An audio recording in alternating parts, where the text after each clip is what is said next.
Hello दोस्तों, आपका स्वागत है हमारे प्यारे से यूट्यूब चैनल डीएसके स्टडी में। तो आइए आज हम स्टार्ट करते हैं भौतिक विज्ञान में बल का सेकंड पार्ट। तो आइए आज हम इसमें पढ़ने जा रहे हैं न्यूटन का गति विषयक तृतीय नियम। इससे पहले न्यूटन का गति विषयक द्वितीय व प्रथम नियम तो हम लोग इससे पहले वाले वीडियो में कवर कर चुके हैं। तो इसके आज हम लोग इस वीडियो में न्यूटन का गति विषयक तृतीय नियम कवर करने जा रहे हैं। तो आइए देखते हैं।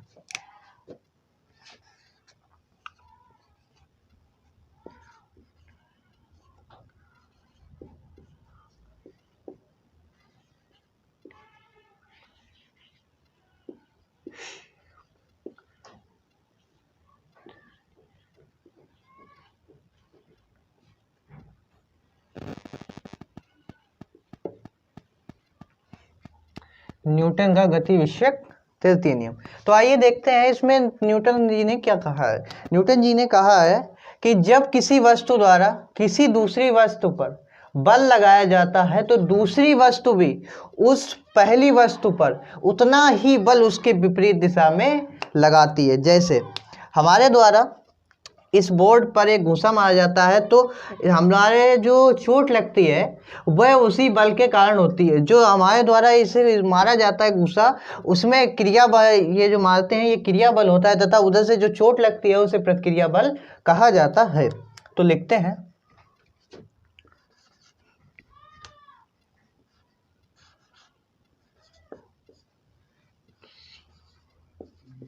जब किसी वस्तु द्वारा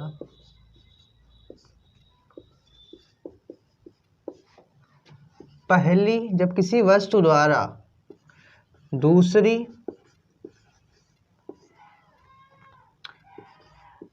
वस्तु पर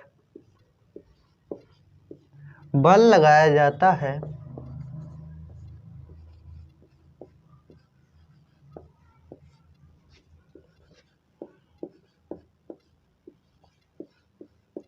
तो दूसरी वस्तु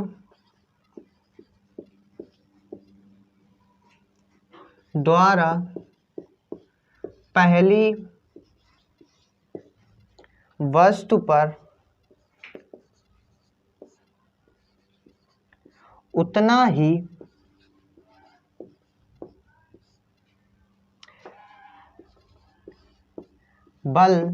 ही बल विपरीत उस वस्तु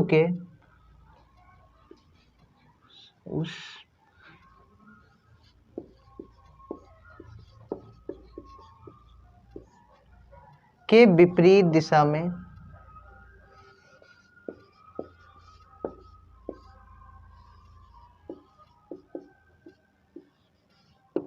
लगाया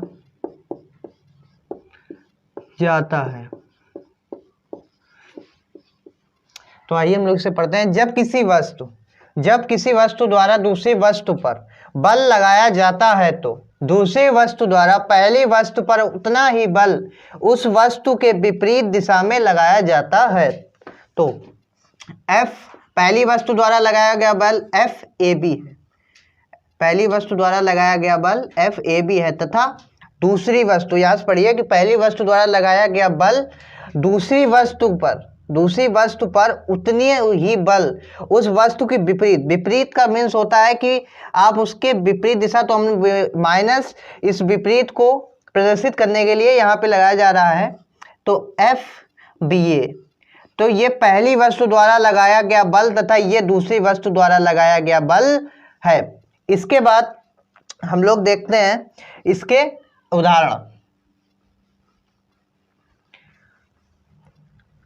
उदाहरण से पहले हम थोड़ा ये देख लेते हैं कि क्रिया बल और प्रतिक्रिया बल क्या होता है।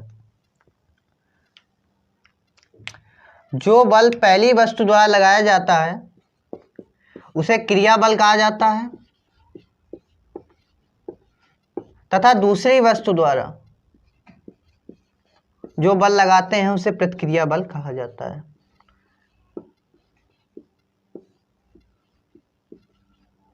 इसके बाद हम देखते हैं इसका एग्जाम्पल।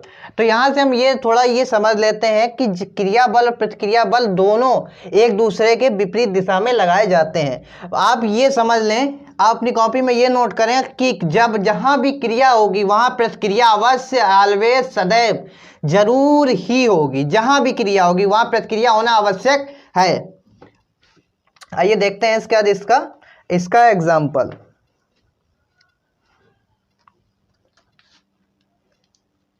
इसका पहला एग्जाम्पल होगा, पहला एग्जाम्पल, बंदूक से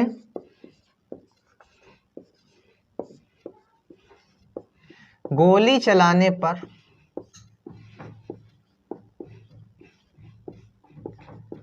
बंदूक का पीछे हटना।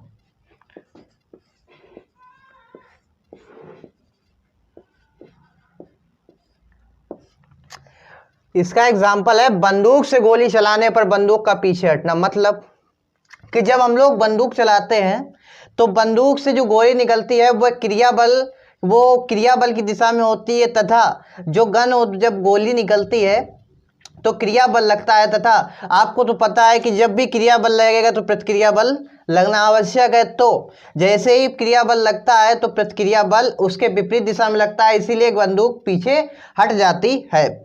इसके बाद जैसे कभी बड़े बड़े युद्धों में देखा होगा कि तोप से गोले चलाए जाते हैं तो गोला भी इसी सिद्धांत पे कार्य करता है।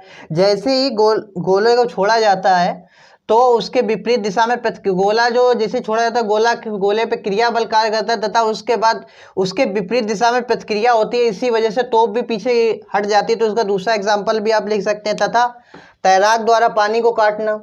पानी तैराक की दिशा में विपरीत बल मतलब प्रतिक्रिया बल लगाता है, तथा तैराक उसको काटने के लिए क्रिया बल लगाता है। तो आप ये 3 एग्जाम्पल लिख सकते हैं। इसके बाद हमारा अगला टॉपिक है संवेग तथा गतिज ऊर्जा में संबंध।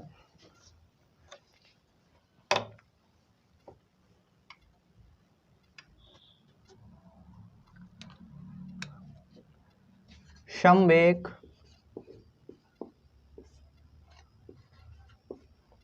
तथा गतिज ऊर्जा में संबंध। गतिज ऊर्जा में संबंध।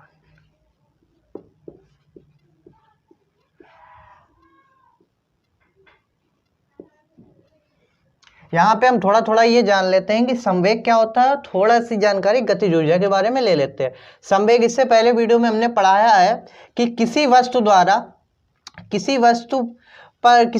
का संवेग उस वस्तु के द्रव्यमान तथा उस वस्तु के वेग के गुणनफल के बराबर होता है। तथा गतिज ऊर्जा जिसे हम के से प्रदर्शित करते हैं, इसको काइनेटिक एनर्जी इंग्लिश में कहा जाता है, तथा संवेग को मोमेंटम कहा जाता है जिसे पी से प्रदर्शित किया जाता है। गतिज ऊर्जा को हम कह सकते हैं किसी वस्तु की गति के कारण जो उसमें ऊर्जा उत्पन्न होती है उसे गतिज ऊर्जा कहा जाता है। तो इसके बाद हम लोग लिखते हैं गतिज ऊर्जा। K=, गतिज ऊर्जा का सूत्र होता है 1/2 mv²। तो आप लोग लिख सकते हैं, हम जानते हैं, वी नो दैट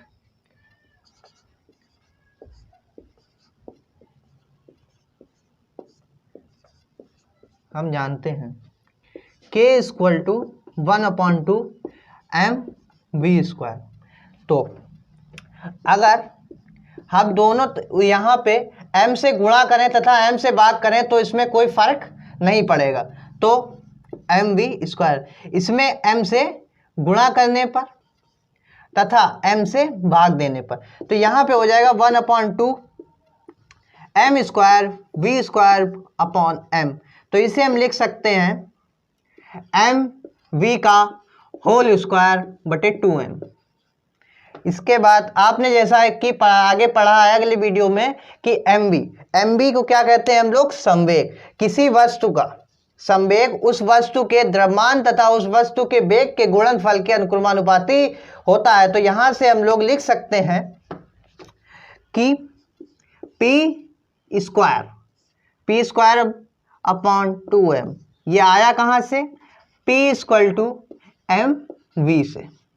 अब इसके बाद इधर देखते हैं के, यहां पे सब जगह के। अब इसके बाद P square equal to 2m k।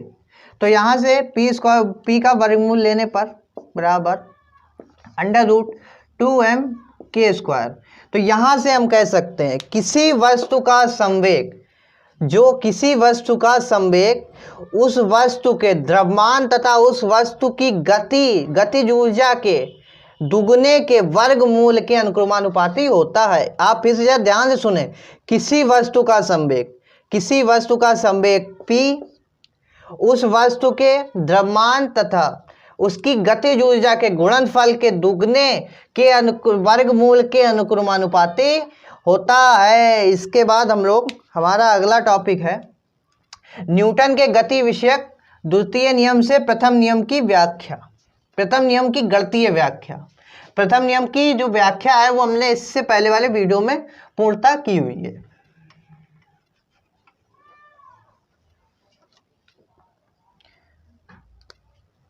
अब ये वाला टॉपिक है प्रथम नियम से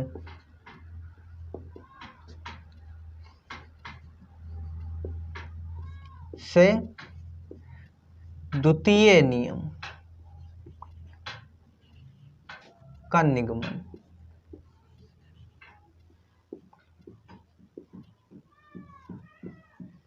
प्रथम नियम से द्वितीय नियम का निगमन, नहीं, द्वितीय नियम से प्रथम नियम का निगमन, सॉरी, द्वितीय नियम से प्रथम नियम का निगमन।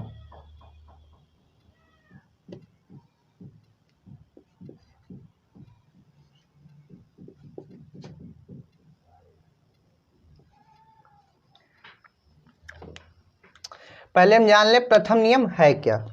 किसी वस्तु, जब कोई वस्तु गति की अवस्था में होती है तो वह गति की अवस्था में रहती है, तथा जब कोई वस्तु विराम की अवस्था में होती है तो वह विराम की अवस्था में रहती है जब तक उस पर कोई बल आरोपित ना किया जाए। तो हम लोग, और दूसरा नियम है संवेग परिवर्तन की दर को ही बल कहा जाता है, या तो किसी वस्तु का द्रव्यमान तथा उस वस्तु में उत्पन्न त्वरण के गुणनफल को ही बल कहा जाता है। ये इसका द्वितीय नियम है। तो हम जानते हैं, वी नो दैट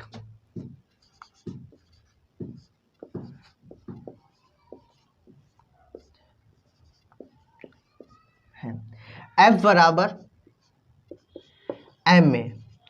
हम लोग जानते हैं कि F बराबर ma। अब हम लोग प्रथम नियम का निगमन कर रहे हैं। तो प्रथम नियम में यह कहा गया है कि किसी वस्तु पर, कि जब कोई वस्तु गति की अवस्था में होती है तो वह गति की अवस्था में रहती है, तथा जब विराम की अवस्था में होती है तो वह विराम की अवस्था में रहती है। तो ब्राह बल का मान, तो यहाँ पे हमें पता है ब्राह बल F इक्वल टू 0। तो यहाँ F की जगह पे हम 0 रखेंगे तो बराबर ma। तो यहाँ से हम कह सकते हैं या तो यदि या तो m0 होगा या a0 होगा, m0 होगा या a0 होगा यदि। और जैसा कि आपने इनसे पहले प्रीवियस क्लासों में बहुत बार पढ़ा होगा कि m किसी भी वस्तु का द्रव्यमान कभी भी शून्य नहीं हो सकता, तो संभवतः a ही त्वरण ही शून्य होगा। तो त्वरण शून्य होने का मीन्स ये है कि किसी वस्तु, जब कोई वस्तु नियत वेग से चल रही होगी तब भी उसका वेग शून्य होगा, तथा जब कोई वस्तु विराम की अवस्था में होगी तब भी उसका वेग शून्य होगा। तो यहाँ से हम कह सकते हैं, तो इससे न्यूटन के प्रथम नियम की व्याख्या, गणितीय व्याख्या की जा सकती है। तो यहाँ से हम लोग लिखते, बिगाड़ के फिर लिखते हैं। तो आपने भी देखा था कि F बराबर 0, तो A0 बराबर F0 बराबर ma। अब तो इसके बाद आप यहाँ नीचे लिखें, अब या m0 होगा या a0 होगा।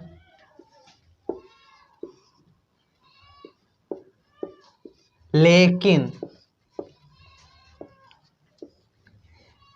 m is not equal to 0, कि किसी वस्तु का द्रव्यमान कभी भी 0 नहीं हो सकता।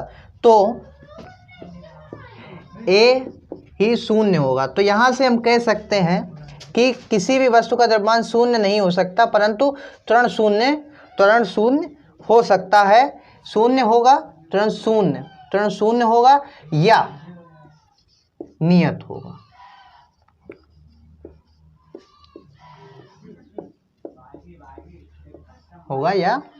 होगा।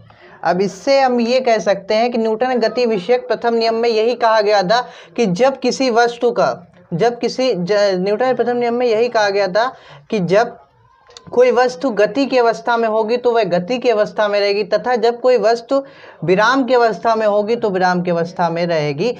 तो यहाँ से सिद्ध होता है कि अगर a बराबर 0 है तो तब a बराबर अगर 0 है तो वह विराम की अवस्था में रहेगी, तथा अगर a नियत है, वेग नियत है, तब भी वेग 0 ही होगा, तो वह गति की अवस्था में ही रहेगी। इसके बाद हमारा अगला टॉपिक है आवेग, बल का आवेग।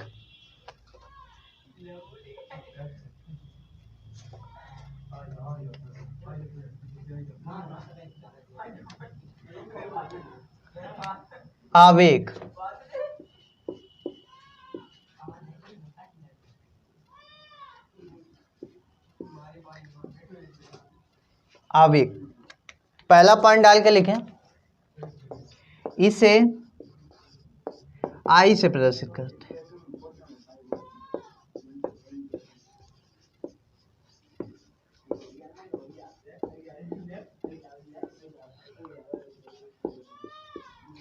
दूसरे पॉइंट में इसका सूत्र लिखें, I = F × डेल्टा टी। तो यहाँ से हम इसकी परिभाषा दे सकते हैं, वह बल जो किसी पिंड पर नियत या बहुत कम समय के लिए, बहुत सूक्ष्म समय के लिए लगाया जाता है, तो उस बल के गुणनफल तथा समय के गुणनफल को ही आवेग कहा जाता है। वह बल लिखें, वह बल जो किसी पिंड या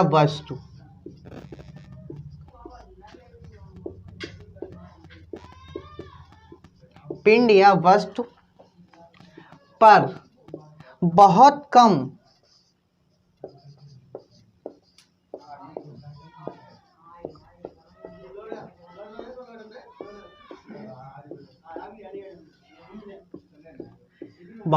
समय के लिए लगाया जाता है, तो बल तथा समय के गुणनफल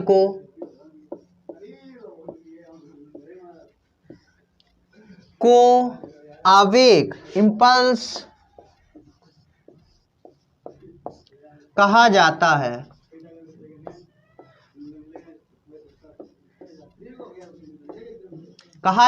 या कहते हैं, वह बल जो किसी पिंड या वस्तु पर बहुत कम समय, बहुत सूक्ष्म समय के लिए, मतलब बिल्कुल नामात्र समय के लिए लगाया जाता है, तो बल तथा समय के गुणनफल को आवेग कहा जाता है। इसके बाद थोड़ा चौथे पॉइंट को डाल के लिखें, तीसरे पॉइंट में डाल के लिखें, ये सदिश राशि होती है। क्यों? आप अच्छे से जानते हैं कि ये बल के खानदान से आए हैं, तो ये सदिश ही होंगे। इसके बाद चौथा, इसका मात्रक न्यूटन और समय का मात्रक सेकंड, इसका मात्रक होगा न्यूटन सेकंड। अब इसके बाद हमारा अगला टॉपिक है आवेग तथा संवेग में संबंध। ये हमारी क्लास का लास्ट टॉपिक होगा, आवेग तथा संवेग में संबंध।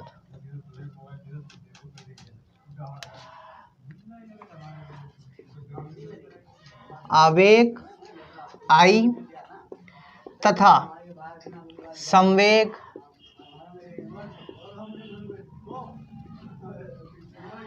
P में संबंध।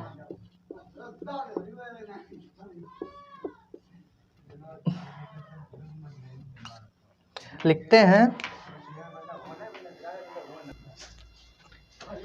मानव, यहाँ आवेग तथा संवेग में संबंध, तो हम लिखते हैं मानव किसी वस्तु का द्रव्यमान,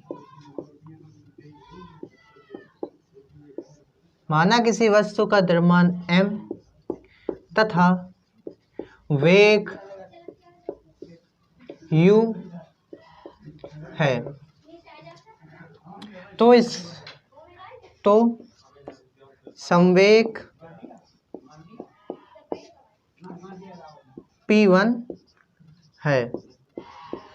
माना किसी वस्तु का द्रव्यमान m है तथा वेग u है तथा संवेग p1 है।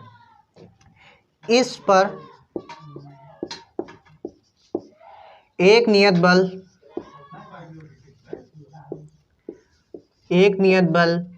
F लगाने पर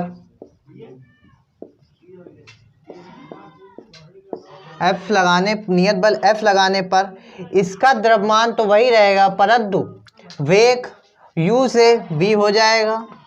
ने पर वेग v तथा संवेग v तथा संवेग P2 होगा न्यूटन के द्वितीय नियम से। इसके बाद हम लोग लिखेंगे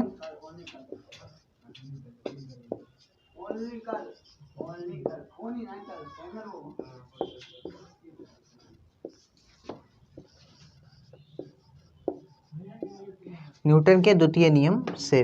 तो न्यूटन का द्वितीय नियम कहता है F बराबर ma, किसी वस्तु का द्रव्यमान तथा उस वस्तु के गुणनफल को ही बल कहते हैं। किसी वस्तु का द्रव्यमान तथा उस वस्तु के त्वरण को ही बल कहा जाता है। तो यहाँ से हम लोग लिख सकते हैं F बराबर m upon v minus u upon delta t। आप जानते हैं कि संवेग परिवर्तन की दर को ही त्वरण कहा जाता है, तो यहाँ पे ये आया है ऐसे a = v minus u upon delta t। ये यहाँ से आया है। अब इसके बाद आगे का हम लोग देखते हैं, यहाँ पे थोड़ा सा रफ कर देते हैं।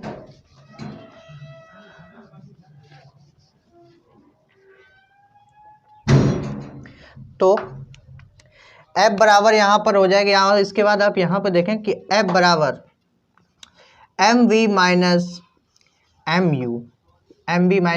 mu upon delta t। तो F इंटू डेल्टा टी पक्षांतर करके इसको गुणा में भेज दें। उसके बाद यहाँ पे हो जाएगा mv, आपने इससे पहले पढ़ा होगा mv को p1 कहा गया था तथा p2 कहा गया तथा mu को p1 कहा गया था। तो यहाँ पे हम लिख सकते हैं p2 माइनस p1। इसके बाद f इंटू डेल्टा t, तो यहाँ ये इसको कहा जाता है संवेग में परिवर्तन। तो यहाँ से हम कह सकते हैं f इंटू डेल्टा t को कहा जाता है I। तो यहाँ से मिलता है हमें कि संवेग में परिवर्तन को ही आवेग कहा जाता है, संवेग में परिवर्तन को ही आवेग कहा जाता है। तो लिख लीजिए अपनी कॉपी में। इसके बाद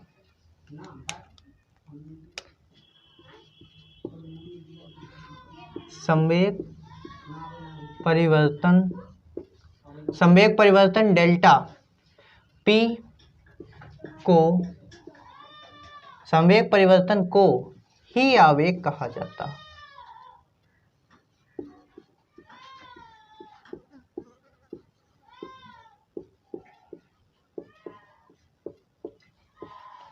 तथा इसे ही आवेग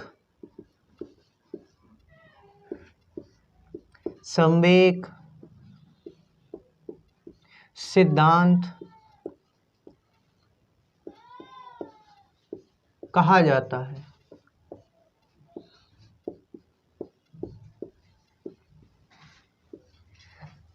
इसी को ही आवेग संवेग सिद्धांत भी कहा जाता है। तो please like and subscribe my channel and press the bell icon.